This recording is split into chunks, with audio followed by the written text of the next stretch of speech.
بلوسم پارک یا د امستردام د بلوسم ګلونو پارک.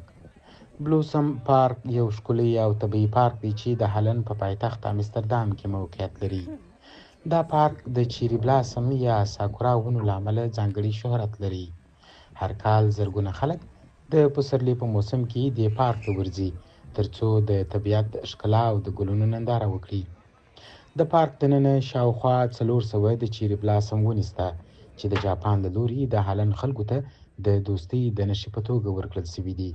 دغه ونې د سولیزو اړیکو او د طبیعت د ښکلا یو نړیوال سمبول ګڼل کیږي. د ساکورا یا چیري بلاسم فصل عموماً د مارچ میاشتې په وروستیو او د اپریل په لومړیو کې پیلیږي. دا موسم ډیر لنډ وي او یوازې څو ورځې دوام کوي، خو همدغې لنډمهاله ښکلا د خلکو پام ځان ته اړولی.